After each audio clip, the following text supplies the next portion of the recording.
Hola, hola, buenas tardes, buenas noches, queridos amigos, compañeros. Bienvenidos a la conferencia de prensa de Duna, parte 2. And I'm gonna switch in English for our Brazilian colleagues and our special guests. It is an honor to be here with you, my dear colleagues from America Latina, for this press conference. I gotta say, this movie is an epic event of art and love that happens once in a lifetime. But before we welcome our special guests, I have a few friendly reminders for all of you. Remember, no cell phones at all. Remember to return your press badge, the one that you have in your necks, when the press conference is over. And remember that the embargo lifts at the first minute of February 6th. So in a couple of hours, feel free to post and to share with everybody what happened here. So now enjoy and work and also enjoy. So we're ready. Let's give a warm welcoming to the director of this breathtaking film, Denis Villeneuve. Un aplauso. And also the amazing cast, Josh Brolin, Zendaya, Timothée Chalamet, Florence Pugh, and Austin Butler. That's very sticky. Can you sit with that? Oh, yeah.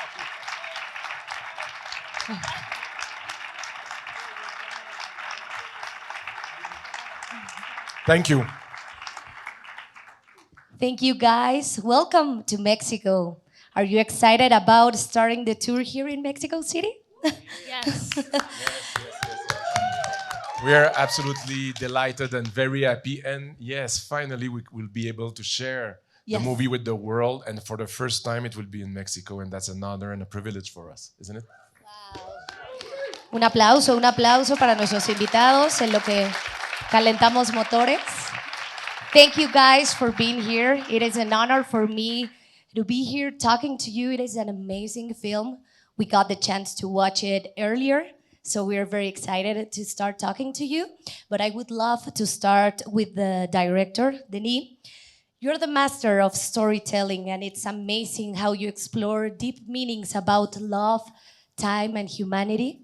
But talking about Dune Part 2, how did you manage to outdid yourself? I mean, when we watched the first movie, we thought we were witnessing the epic cinematic event, but now you surprised us with this mind-blowing and breathtaking film. You're very generous. Thank you. I will say it's when we were all doing part one, we knew that. Is there? Do we need to translate, or I can speak straight? You can speak straight. Okay, yeah. okay, but thank you. So I knew that the first part will be an introduction to a world, and that introduction will be like a kind of an appetizer.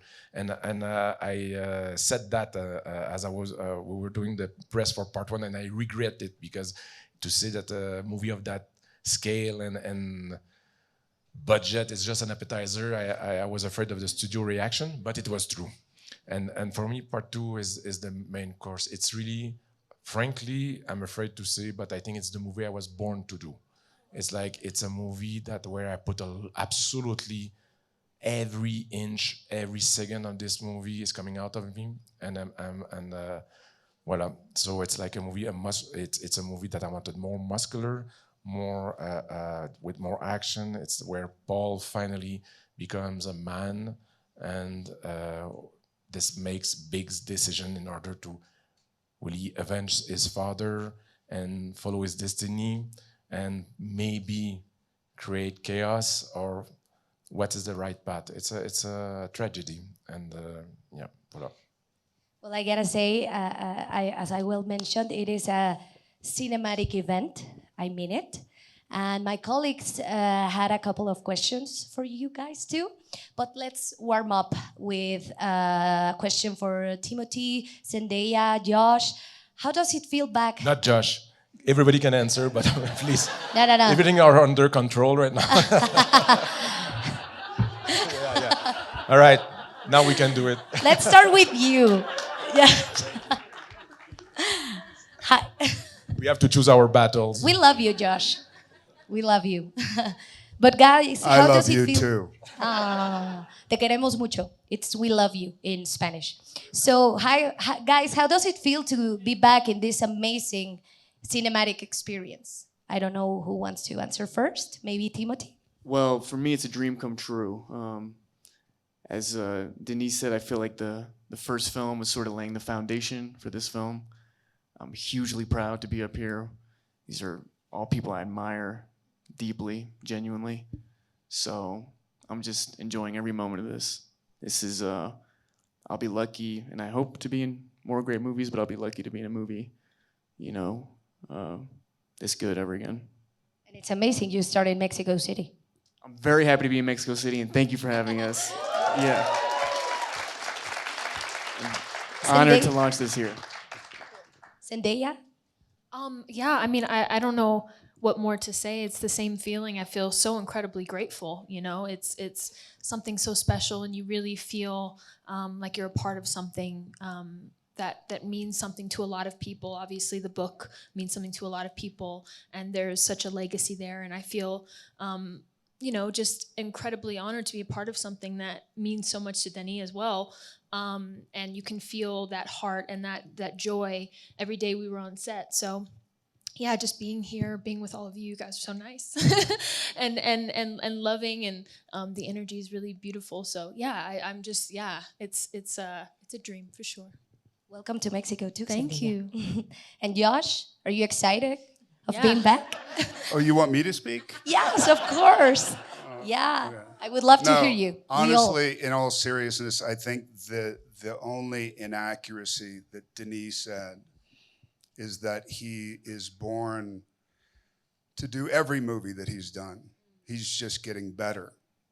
It's just true. The talent is growing, and he challenges himself. And there's very few. Stop! Don't talk. I'm talking. There's very few directors that continue to challenge themselves, especially with the growth of their celebrity. And I've never seen somebody go so deep with their work, and it's wonderful because Sicario was a masterpiece in itself. Dune 1 was a masterpiece in itself. Something happened here. I don't know what, but I think everybody feels it, so it's wonderful. It's nice to be a part of it. Thank you so much. Let's give them an applause for this perfect warm-up.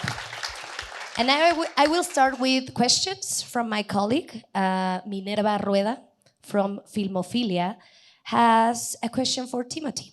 Could you please elaborate on the evolution of your character from the first film to this one? What differences did you find in Paul in Dune Part 2?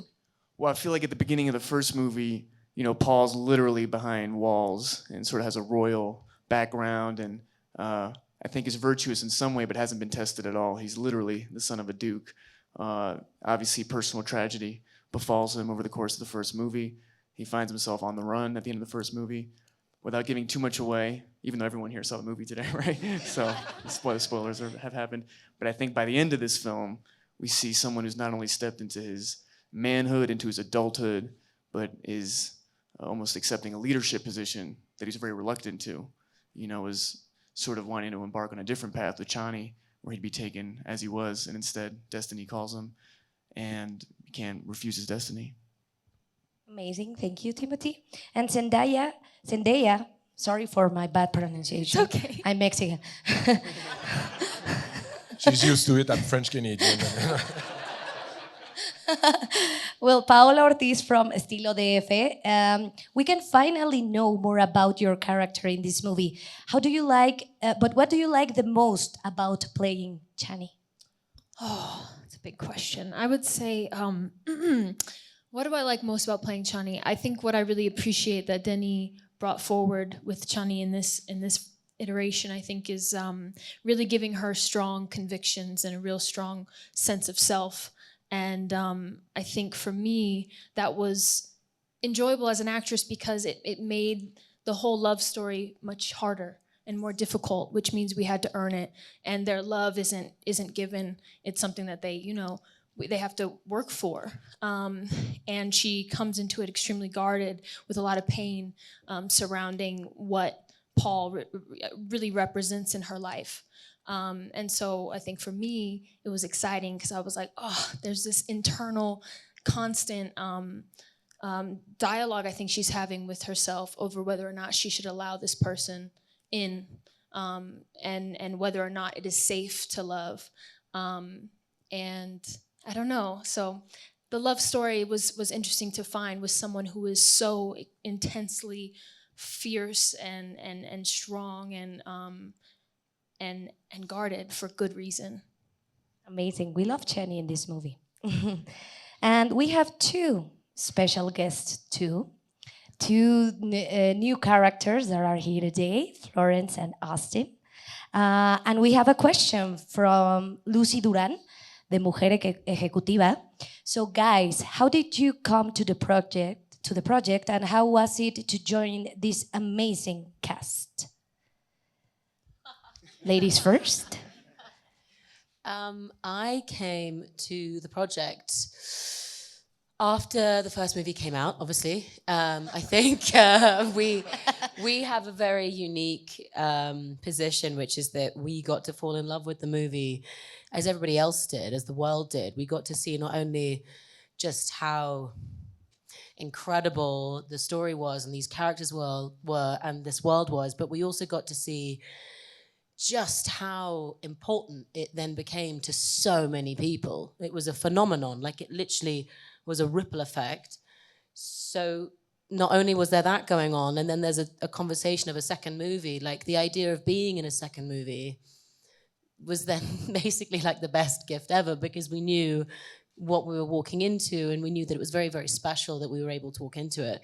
I watched the first movie, and I remember chatting to my team and just gassing about it. It was just like, I hadn't seen anything like it for such a long time.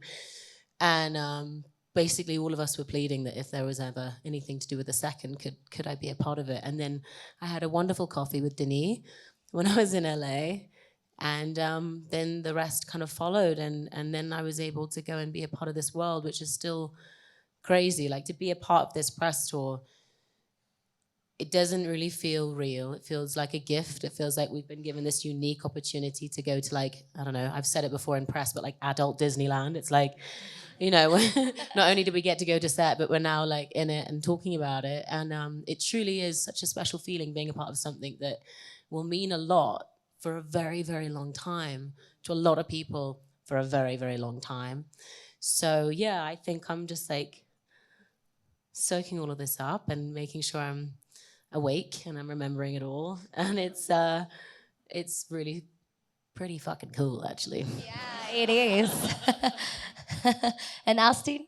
Yeah, I feel the exact same way as what Florence was just saying, that the gift of being able to see the first film. And I've been a fan of every one of Denis' films beforehand. And then to see Dune and know the scale and the texture and the feeling of it and the intensity and the beauty. It was one of those things that I thought if I ever got a chance to be in something like that, I would do anything to be a part of that. And then our wonderful casting director, Francine Maisler, connected us.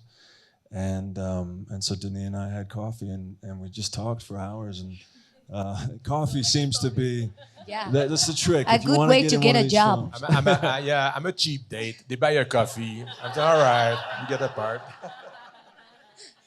Yes, we had a glorious coffee. And then we started going on the journey together. And this was such a fun character to get to dig into. Maybe the most fun I've ever had, because there's so much possibility. And so, yeah, we had a blast. I feel endlessly grateful. And Austin, you clearly had an incredible transformation. So could you please elaborate about playing this antagonist? Yeah. Our first conversation, we started talking about,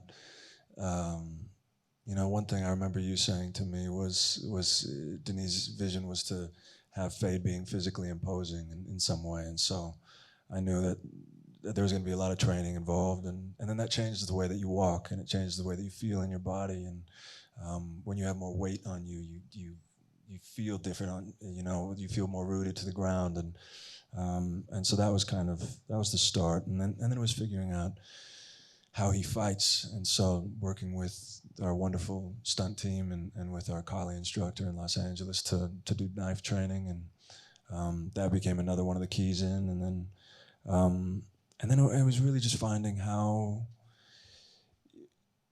My fear was to end up playing a caricature in some way, and so to find the childhood that leads to somebody becoming like Fade, the brutality that he grew up in, that violence being power, and having somebody like the Baron as your ultimate view of power, what that does, what you end up soaking in. And so then that changed, what I did vocally with it and that sort of thing. So you just find all those little keys in, and then we get on set and we just play, and it was so much fun. It was impressive, I gotta say. And Florence, what can you tell us about your character without spoilers? Tell us everything. Tell you everything. Well, I play Princess Irulan, who is the fantastic Christopher Walken's daughter. He plays the Emperor. I'm not actually his daughter, just in case. I think something that I really, really loved about her is I don't think I've ever played a character as quiet as her before. I'm usually really grabbing hold of someone that is feisty and opinionated and loud and bullshit, and I think probably for the first time I'm playing someone that is unbelievably calculated, and you're not quite sure what's going on in her head at any given time. And I loved reading that in the script. I loved the way that it watched her watching. Like, you were never quite sure what she was clocking onto, what she was listening to, what she was taking note of, until the final scene, when you realize that actually she's probably been aware for a long time. She's an exciting role because I know that it ends on a ... And I think for any actor, having a character that only kind of breathes potential of what's to come next is the most thrilling thing, especially when you're in a cast like this. Zendaya and I have been talking for the last week about how excited we are to see what happens, and how we'd love to be a fly on the wall to see what happens between them. So yeah, I think for me, I kind of had the perfect bit where I came in for a month and then I got out. So I got to absorb everything. I got to watch everyone that I love. I got to be around this cast that I've admired for such a long time. And then I don't know what happens next. So yeah, it was a real pleasure, and a real pleasure playing someone like Princess Irulan. Thank you, guys. It's amazing to have you here in Mexico City, but also in the movie. And Denis, Maca Reynolds from La Cosa Cine, Argentina, asked, this movie is bigger than the previous one when it comes to action sequences. How did you manage to accomplish this epic scale production? Man, the thing is that my team and I wanted the movie to come in the world as soon as possible, because it's not a sequel, it's really the second part of the story. And the beauty of that, it was the first time that I was going back to a world. The beauty of it is that all the research and development, all the R&D, all the design, I mean, Patrice Vermette had already started, as we were doing part one, he had already started the development of the look of the movie. We were like, we had like we knew a lot, but this movie was definitely much more ambitious. There's much more action into it. Much more complexity, as Monsieur pointed out, and yeah, it was like a challenge of every day. It was by far the most complex movie I ever made technically. I was not alone, of course. I had the help of a fantastic team, but it was by far the most challenging. Yeah, thank you. Much more sun too, extras, details. And Josh, I have a really good question. Can I read the question first? Okay. First, this is from Hugo Corona, the Jordi and Exa. Oh, yeah. Yeah. Yes. Okay, Timothy. No. Most characters in the film are driven by love and power, but a soldier like your character can't have either. So what drives him?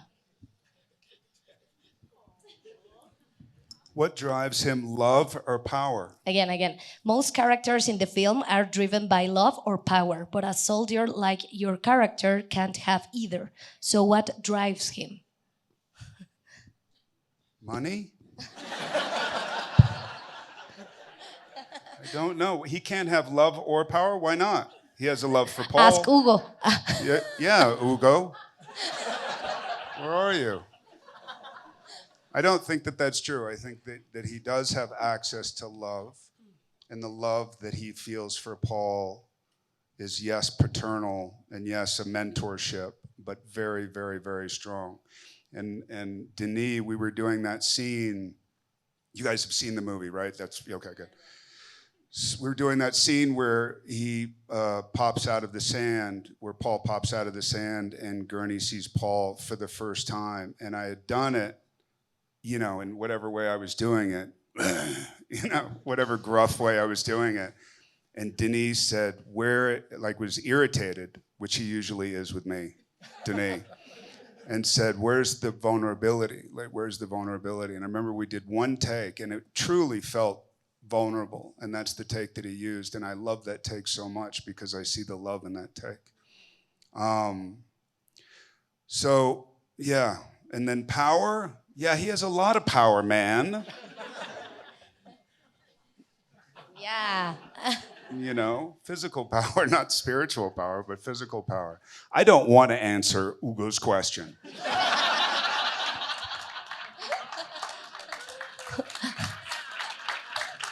Te queremos, Hugo. No sé dónde estás, pero te queremos. Well, I have another one for you. I hope you like it because it's my question. Okay, so Paul Atreides is the leader of the Fremen, but Denis Villeneuve was the leader on set. So how would you describe Denis as the leader of such a mind-blowing and breathtaking film? You like my question? I do very much. Yay! So, I mean, didn't I just... Do you want me to get out of the room? I do, actually. Can you turn your chair around like I did? Like I had to? There's very few... Oh, man. I'll start crying if I do this. Oh, stop, man. There's very few filmmakers that show up when you have a love of film like I have. When you grow up and film is your friend, film is your teacher, film is your mentor. And then a director comes by once in a while. My father, mistakenly, as a horrible parent, took me at 11 years old to see Apocalypse Now, and it changed my life. He didn't know it was going to change my life. I think he was trying to destroy me at the time, but it changed my life. There's certain movies that you see, and then to actually be a part of that process with great directors, and directors that can do intimacy along with scope is very, very, very rare. So there was nothing about this process of making Dune that didn't feel intimate. And that takes a very special person that I think Denis is very, very much. He's totally socially inept. He will have no idea what to say to you during coffee. But man, can he direct a fucking film, huh? Thank you, you're sweet. I love you, Josh Brolin. Thank you, Josh. I'm happy you like my question. Now leave me alone. And Zendaya, we have another question from Andrés Hoyos del Tiempo, Colombia. In this movie, there is a clearer idea of Chani's conflict between her ideals and love, which is a very important element of this film. Can you tell us a little bit more about this contrast? Yeah, I think, again, I think not to repeat what I said earlier, but it does, I mean, it makes it harder, you know? I don't think that she she looks at Paul and then thinks that this is someone that she can allow into her life, and somehow he finds a way in. And I think that what I do appreciate to what, you know, Josh was just talking about is there is a way that Denis, amongst all the glorious scope of the movie and the epicness, found these tender human moments that oftentimes were just done in what he calls glance passes, which, you know, is just like, hey, just look at each other. Just look at each other from across the room, and that might be enough. And there are, you know, all the moments between the moments where they're not saying anything at all, that helped us to build something strong. And I think we all felt like we had to earn this love story too. It wasn't something that was handed to us either, you know. And so along with them fighting for it, we had to fight for it too.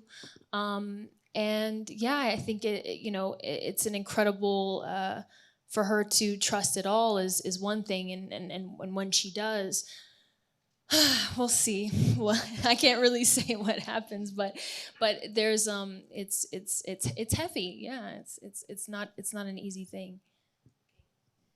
So they're telling me we have one last question. Let's have a soft one from Hugo. You all have a great energy together. Can you share with us a behind-the-scenes memory, maybe a fun story from set? It was very sandy. Austin, you got a great one. Yeah, Austin, you have you got one, a great guys. You go, Timothy. Fair enough. You're blushing, Fair enough. so I you got have it. one. I got it. I mean,